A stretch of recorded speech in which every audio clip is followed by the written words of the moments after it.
Hello friends, welcome back to my channel Swastika Chand. आज के video में हम लोग जानेंगे हॉफमैन ब्रोमामाइड डिग्रेडेशन रिएक्शन के बारे में। इस वीडियो में हम लोग सबसे पहले हॉफमैन ब्रोमामाइड डिग्रेडेशन रिएक्शन यानी कि HBr रिएक्शन क्या होता है इसके बारे में जानेंगे। उसके बाद हम लोग इससे रिलेटेड कुछ इंपॉर्टेंट पॉइंट्स लिखेंगे और फाइनली हम लोग इस रिएक्शन की मैकेनिज्म को समझेंगे। तो बिना किसी देरी किए चलिए शुरू करते हैं। सबसे पहले इस रिएक्शन के नाम को देखते हैं। इतना बड़ा नाम है लेकिन इस नाम में बहुत कुछ इंपॉर्टेंट चीज़ें छुपी हुई है जो कि हमको रिएक्शन की पूरी डिटेल्स बता देती है। सबसे पहले आप देखिए यहाँ पे ब्रोमामाइड लिखा हुआ है यानी कि ब्रोमीन और अमाइड को फ्यूज करके एक बना हुआ वर्ड।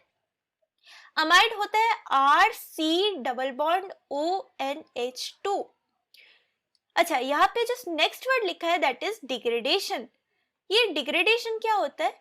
यहाँ पे देखा गया है कि जब ये रिएक्शन करवाया जाता है तो इस रिएक्शन में आने वाली जो प्रोडक्ट होती है उसमें क्या होता है, एक कार्बन की संख्या क्या हो जाती है, कम हो जाती है। मान लो यहाँ पे 10 कार्बन एटम्स है और यहाँ पे जाकर प्रोडक्ट साइड में हमें मिलती है 9 कार्बन एटम वाली कंपाउंड। तो इस तरह से हमें देखने को मिलता है कि एक कार्बन यहाँ पे रिड्यूस हो जाती है और ये रिडक्शन हम बाद में चल के देखेंगे कि डी कार्बोक्सिलेशन के कारण होती है। तो ये जो प्रोसेस है इसको हम लोग डिग्रेडेशन यहाँ पे कह रहे हैं। ठीक है, तो यहाँ पे हमको देखने मिल सकता है कि हमने यहाँ पे ले लिया एक प्राइमरी अमाइड, है ना। तो ये रिएक्शन स्टार्ट होता है एक प्राइमरी अमाइड के साथ। ये प्राइमरी वर्ड यहाँ पे बहुत ज़रूरी है क्योंकि ये HBr रिएक्शन सिर्फ और सिर्फ प्राइमरी अमाइड्स के लिए ही करवाई जाती है। हम इसके बाद देखते हैं कि यहाँ पे हमारे पास ब्रोमीन है और यहाँ पे एक बेस दिया हुआ है। उसके बाद देखा गया है कि जो प्रोडक्ट बनता है that is a primary amine. यानी कि इस रिएक्शन में ध्यान देने वाली चीज ये है कि हम लोग स्टार्ट तो करते एक प्राइमरी अमाइड के साथ, लेकिन इसमें जो प्रोडक्ट आता है that is a primary amine. उसके साथ साथ हमारे पास ये सारी प्रोडक्ट्स भी आती है। ठीक है, अब चलते हैं कि इसके क्या इंपॉर्टेंट पॉइंट्स है और हम लोग फिर से इस चीज को रिविजिट करेंगे तो देखेंगे कि उस इंपॉर्टेंट पॉइंट्स का यहाँ पे क्या एप्लीकेशन है, क्या यूसेज है। तो अब हम लिखते हैं सब इंपॉर्टेंट पॉइंट्स। ठीक है, सबसे पहले जो इंपॉर्टेंट पॉइंट है वो है कि जो डिग्रेडेशन वर्ड हमने यहाँ पे यूज किया that is due to decarboxylation. तो यहाँ पे हम लोग को जो सबसे पहला इंपॉर्टेंट पॉइंट है that is this reaction involves decarboxylation. ठीक है, यहाँ पे क्या होता है, CO2 गैस इवॉल्व होती है और इसलिए इस प्रोसेस को क्या कहा जाता है, डी कार्बोक्सिलेशन कहा जाता है। जो सेकेंड चीज यहाँ पे इंपॉर्टेंट है that is in order to perform HBr reaction we should take only and only primary amides। यानी कि ये रिएक्शन सिर्फ और सिर्फ प्राइमरी अमाइड्स के लिए ही करवाई जाती है। ठीक है, जो थर्ड इंपॉर्टेंट चीज है वो है कि ये रिएक्शन बहुत ज्यादा बेसिक मीडियम में करवाई जाने वाली रिएक्शन है। यानी कि ये रिएक्शन करवाई जाएगी हाईली बेसिक मीडियम में, हाईली बेसिक मीडियम में। ठीक है, तो ये 3 पॉइंट्स है और फोर्थ पॉइंट आप चाहे तो लिख सकते हैं, अगर आपका मन ना करे तो आप इसको स्किप भी कर सकते हैं। इसमें जो प्रोडक्ट आता है that is a 1 degree amine. ठीक है, तो ये हमारे 4 इंपॉर्टेंट पॉइंट्स हो गए और इसी पॉइंट से अगर हम इस रिएक्शन को दोबारा समझने की कोशिश करें, आप देख सकते हैं कि यहाँ पे डिकार्बोक्सिलेशन होता है, इसीलिए हमने ये डिग्रेडेशन यहाँ पे यूज किया है। प्राइमरी अमाइड हमने यहाँ पे रिएक्टेंट में लिया था। उसके बाद यहाँ पे आप देख सकते हैं कि हमारे पास NaOH है which is highly basic in nature, तो हमारे पास बेसिक मीडियम है। और फाइनली हमारे पास जो प्रोडक्ट आता है that is a 1 degree amine which is also known as a primary amine. ठीक है, इसके बाद चलते हैं मैकेनिज्म की तरफ। Mechanism Hofmann bromamide degradation reaction का बहुत इंटरेस्टिंग है, तो इसको थोड़ा सा ध्यान से देखना। सबसे पहले हम लोग ले लेते हैं RCONH2 और यहाँ पे क्योंकि मीडियम बहुत हाईली बेसिक है तो यहाँ पे हमने ले लिया है NaOH। ठीक है, अब NaOH में OH माइनस वाला जो पार्ट है इसका रोल क्या है? इसका रोल है सबसे ज्यादा जो एसिडिक हाइड्रोजन है, सबसे ज्यादा जो एसिडिक हाइड्रोजन है उसको अपने पास ले लेना, एसिडिक हाइड्रोजन को स्नैच करना ही OH माइनस यानी कि बेस का काम है। ठीक है, तो यहाँ पे हम लोग अब स्टार्ट करते हैं। ये क्या करेगा, जो RCONH, तो यहाँ पे क्या होगा, OH माइनस आएगा और यहाँ पे इस एसिडिक हाइड्रोजन को यहाँ से ये स्नैच कर लेगा। तो क्या होगा, हमारे पास ये चीज बन जाएगी RNH और यहाँ पे आएगी एक नेगेटिव चार्ज। अब हम देख सकते हैं कि यहाँ पे जो हमारे पास रिएक्शन है उसमें Br2 भी तो प्रेजेंट है। तो क्या करेगा, ये नेगेटिव चार्ज जाएगा Br2 के पास और Br2 के पास जाकर ये एक ब्रोमीन के ऊपर अटैक कर देगा और दूसरे ब्रोमीन को भगा देगा।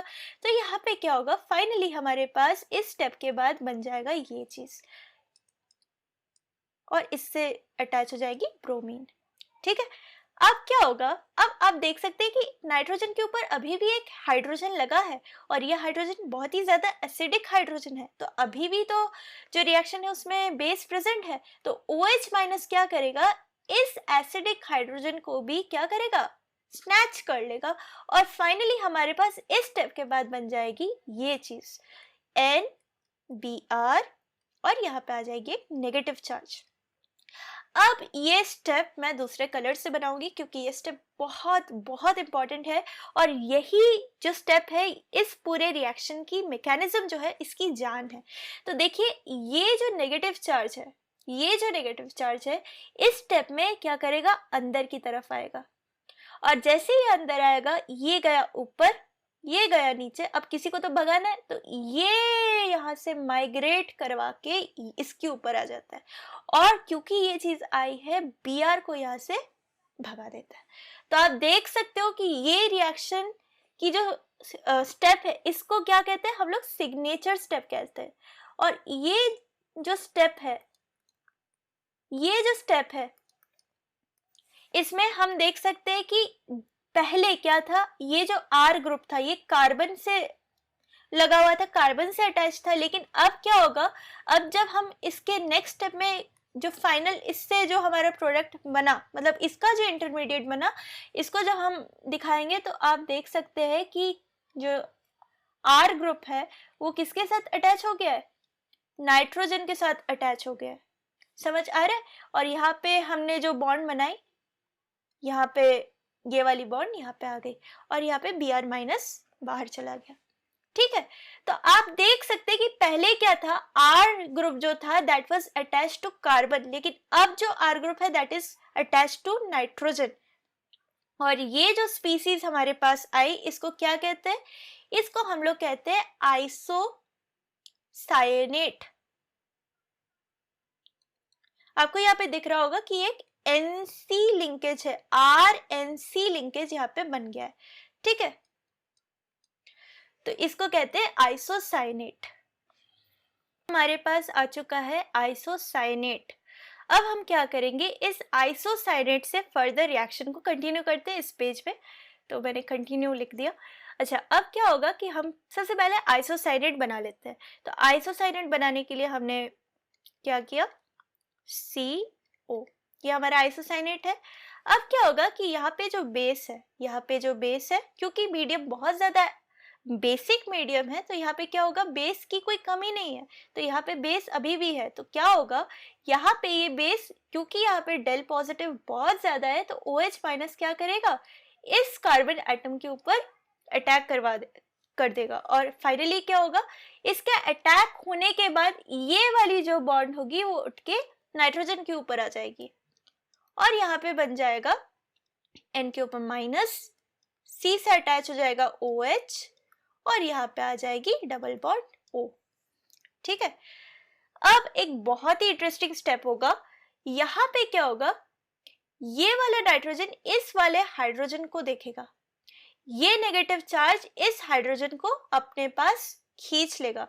तो आप देखना इस स्टेप में क्या होगा कि ये ऐसे करके यहाँ से स्नैच कर लेगा, और ये जो स्टेप होता है इसको हम लोग कहते हैं इंट्रामॉलिक्यूलर प्रोटॉन एक्सचेंज। ठीक है, तो अब क्या होगा, जब नाइट्रोजन के माइनस ने क्या किया, एसिडिक हाइड्रोजन को अपने ऊपर ले लिया है, स्नैच कर लिया है, इसके बाद यहाँ पे O माइनस आ गया और यहाँ पे डबल बॉन्ड O हमने बना दी एज इट इज। इसके बाद क्या होगा, ये जो नेगेटिव है ये नीचे आएगा और इस बॉन्ड को तोड़ के नाइट्रोजन के ऊपर आ जाएगी फिर से नेगेटिव चार्ज। तो RNH यहाँ पे, और यहाँ पे आ गई नेगेटिव चार्ज, और यहाँ पे आप देख सकते हैं कि क्या बना, CO2 बन गया। तो यहाँ पे क्या बना, CO2 बन गया। तो यहाँ पे आप देख सकते हैं कि इस मैकेनिज्म में किस तरीके से CO2 गैस इवॉल्व हो रही है। अब आप देखना कि यहाँ पे जो वाटर प्रेजेंट होगा ये क्या करेगा, ये नेगेटिव चार्ज क्या करेगा, इस वाटर मॉलिक्यूल के हाइड्रोजन को स्नैच कर लेगा और यहाँ पे बन जाएगी RNH और H। तो आप देख सकते हो कि किस तरीके से हमने किससे शुरुआत की थी, अमाइड से शुरू की थी, और हम लोग पहुंच किस में गए हैं, अमीन में। तो हम अगर प्रीवियस पेज में जाते हैं तो प्रीवियस पेज में कौन सा अमाइड है, कैसा अमाइड है, हमने अभी याद किया था कि ये प्राइमरी अमाइड है। और जो नेक्स्ट पेज है उसमें हम लोग जाकर जब देखते हैं तो जो प्रोडक्ट आता है वो भी कैसा आता है, प्राइमरी अमीन आता है। तो ये है हॉफमैन ब्रोमोमाइड डिग्रेडेशन रिएक्शन की पूरी मैकेनिज्म। एक बार इस चीज़ को फिर से हम लोग रिवाइज कर लेते हैं, एक फटाफट वाला रिविजन करवा देती हूँ मैं। तो क्या होगा, यहाँ पे हमने सबसे पहले लिया है क्या, हमने लिया है प्राइमरी अमाइड। प्राइमरी अमाइड को जब हमने NaOH के साथ रिएक्ट करवाया तो क्या हुआ, सबसे पहले इसका पहला एसिडिक हाइड्रोजन जाता है। जब एसिडिक हाइड्रोजन चला जाता है तो यहाँ पे नेगेटिव चार्ज आती है नाइट्रोजन के ऊपर। नाइट्रोजन के ऊपर जो नेगेटिव चार्ज आती है वो क्या करता है, ब्रोमीन के साथ रिएक्ट करता है, Br के साथ बॉन्डिंग फॉर्म कर लेता है, और बॉन्डिंग बनाने के बाद इसके बाद फिर से इसके पास जो एसिडिक हाइड्रोजन रहती है वो OH माइनस के साथ क्या करती है, रिएक्ट करती है, और रिएक्ट करने के बाद क्या होता है, एसिडिक H इसका फिर से चला जाता है। अब जो नेगेटिव चार्ज नाइट्रोजन के ऊपर आती है वो क्या होती है, अंदर जाती है, और यहाँ पे क्या होता है, R ग्रुप, एल्काइल ग्रुप क्या होता है, माइग्रेट कर जाता है। माइग्रेट करके किसके ऊपर चिपकता है, नाइट्रोजन के ऊपर चिपकता है, और जब ये नाइट्रोजन के ऊपर चिपकता है तो ब्रोमीन जो है वो बाहर लीव कर जाता है। तो अब जो पहले बॉन्ड किसके साथ बन रहा था, C और R के बीच में बॉन्ड था, लेकिन अब किसके बीच में बॉन्ड है, N और R के बीच में बॉन्ड है। ये जो स्पीसीज यहाँ पे बनती है दैट इज आइसोसाइनेट। यहाँ पे एक और चीज़ मैंने बोला था कि ये जो स्टेप होती है, ये वाली जो स्टेप होती है that is very very important, और इस स्टेप में ही पूरी रिएक्शन मैकेनिज्म की जान बसती है। और ये रिएक्शन मैकेनिज्म अगर आपको कोई सिर्फ इतना अगर आपको बता दे तो आप इधर से ही आइडेंटिफाई कर सकते हो कि ये कौन सी मैकेनिज्म, कौन से रिएक्शन की मैकेनिज्म है, दैट इज HBr रिएक्शन। तो यहाँ पे क्या हो रहा है, यहाँ पे हमारे पास सिग्नेचर स्टेप में क्या माइग्रेट कर रहा है, R ग्रुप माइग्रेट करके नाइट्रोजन के साथ लग रहा है। This is the signature step, you should remember. इसके बाद क्या हो रहा है, इसके बाद हम लोग देख रहे हैं कि जैसे ही हमारे पास साइनेट बनता है तो क्या होता है, OH माइनस जाके कार्बन के ऊपर अटैक कर लेता है, क्योंकि यहाँ पे बहुत ज़्यादा डेल पॉजिटिव चार्ज रहती है। अब जो नेगेटिव चार्ज नाइट्रोजन के ऊपर यहाँ पे आ जाती है इस स्टेप में, वो क्या करती है, यहाँ पे इंट्रामॉलिक्यूलर प्रोटॉन एक्सचेंज यहाँ पे परफॉर्म करती है। इंट्रामॉलिक्यूलर प्रोटॉन एक्सचेंज परफॉर्म करने के बाद ऑक्सीजन के ऊपर आ जाती है नेगेटिव चार्ज। ये नेगेटिव चार्ज जब अंदर जाती है, ये नेगेटिव चार्ज जब अंदर जाती है, ये वाली बॉन्ड ब्रेक हो जाती है और नाइट्रोजन के ऊपर एक नेगेटिव चार्ज आ जाती है। हम देख सकते हैं कि इस स्टेप के बाद हमारे पास यहाँ पे CO2 इवॉल्व होता है एज गैस, और यहाँ पे क्या होता है, ये जो नेगेटिव चार्ज नाइट्रोजन के ऊपर बना है ये क्या करता है, H2O यानी कि जो हमारे पास पानी है उससे हाइड्रोजन एक्सट्रैक्ट कर लेता है, और क्या बन जाए, फाइनली जो प्रोडक्ट बनती है दैट इज प्राइमरी अमीन। तो हम लोग कहाँ से कहाँ पहुँच जाते हैं, 1 degree amide to 1 degree amine में पहुँच जाते हैं। ठीक है, तो ये हुई हमारी पूरी की पूरी reaction mechanism of Hoffmann bromamide degradation reaction. तो ये मैकेनिज्म बहुत इंपॉर्टेंट है क्योंकि ये क्लास 12th में भी आती है।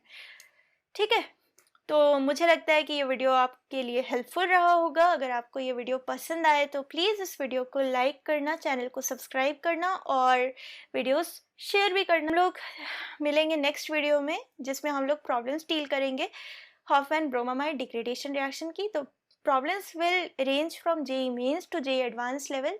सो बने रहे इस चैनल के साथ। मिलते हैं नेक्स्ट वीडियो में, तब तक के लिए बाय बाय।